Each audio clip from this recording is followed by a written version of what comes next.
Texte, la discrimination. Ce jour-là, nous avons décidé, mes amis et moi, de sortir ensemble et regarder un match de football. On était dans un café. On regardait un match de la Ligue des Champions quand soudain, je fus choqué par le comportement des supporters qui criaient comme des singes. L'un d'eux a lancé une banane sur un joueur de couleur noire. Ahmed a dit, il faut combattre le racisme. Puisque c'est un sentiment d'hostilité envers des personnes qui n'ont pas la même couleur de peau, la même langue, la même culture, ou qui n'ont pas les mêmes croyances ou religions, d'où résulte la haine. Yassine réplique, je pense que le racisme a des causes bien plus profondes.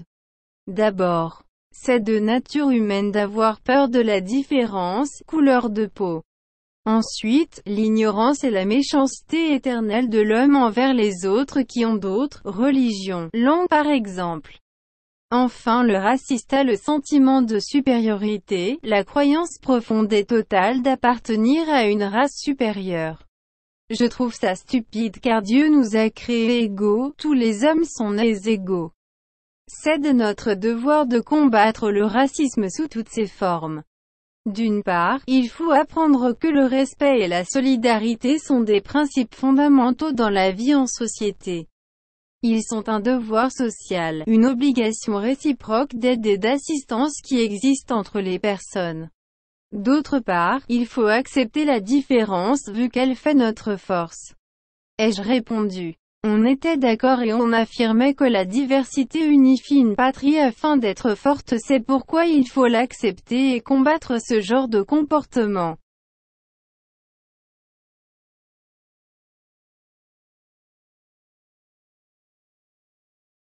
النص تمييز.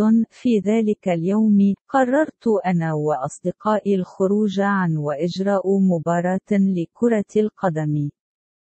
كنا في مقهى، كنا نشاهد مباراة دوري أبطال أوروبا عندما صدمت فجأة من خلال سلوك المؤيدين الذين صرخوا مثل القرود.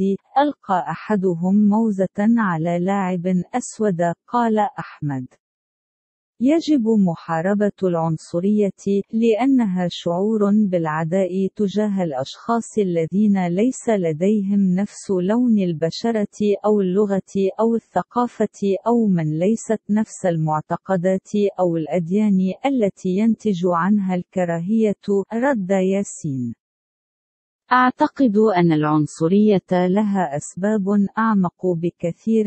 يخاف الإنسان من الاختلاف، لون البشرة، ثم الجهل والشر، أبدية الرجل تجاه الآخرين الذين لديهم الآخر، الدين واللغة على سبيل المثال.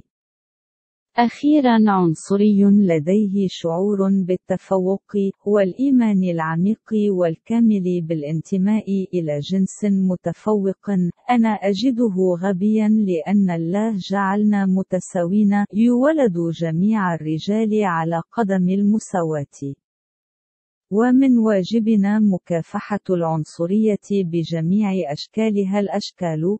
من ناحية، يجب أن نتعلم أن الاحترام والتضامن مبادئ أساسية في الحياة الاجتماعية، هم واجب اجتماعي، التزام متبادل للمساعدة والمساعدة التي موجود بين الناس. من ناحية أخرى، عليك أن تقبل الاختلاف لأنه قوتنا. أجاب: اتفقنا وقلنا أن التنوع يوحد الدولة لكي تكون قوية، ولهذا السبب عليك أن تقبل ذلك ومحاربة هذا النوع من السلوك.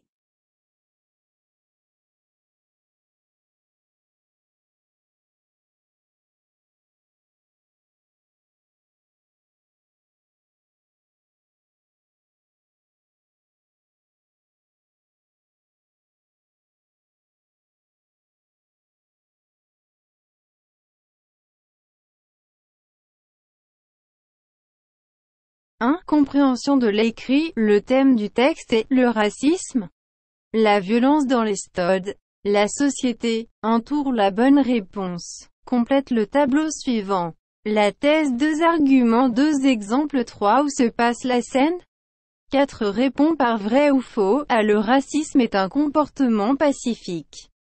B. Le racisme permet l'unification du pays. C. La diversité est une force à exploiter. 5 On affirmait que la diversité unifie une patrie afin d'être forte. Quel est le rapport logique exprimé dans cette phrase 1. الفهم القرائي. موضوع النص عنصرية العنف في الفترات المجتمع. ضع دائرة حول الإجابة الصحيحة. أكمل الجدول التالي. الأطروحة جدلا. مثالا 3. أين المشهد 4. الإجابة بالصواب أو الخطأ.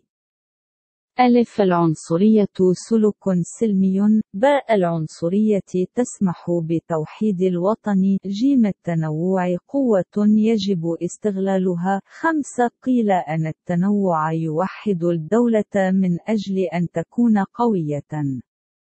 ما هي العلاقة المنطقية المعبر عنها في هذه الجملة؟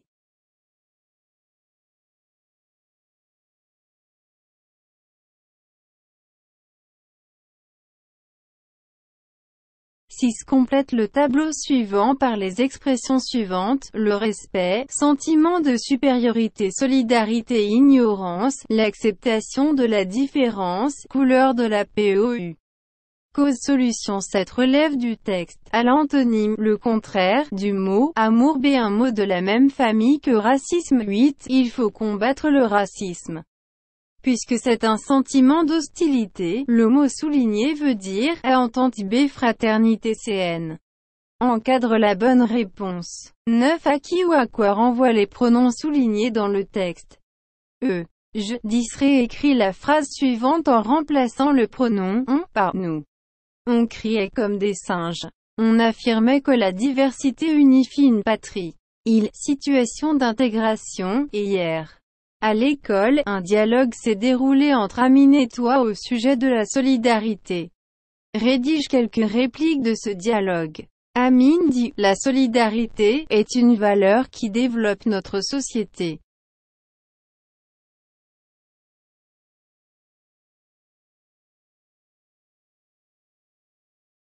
6 أكمل الجدول التالي بالتعابير التالية. الاحترام. الشعور بالتفوق.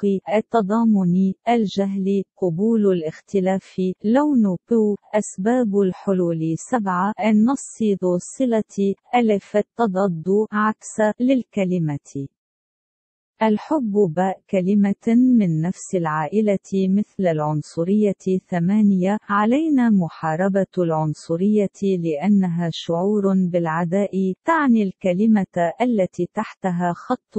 ألف الفهم. باء الأخوة. الكراهية. ضع إطارا للإجابة الصحيحة.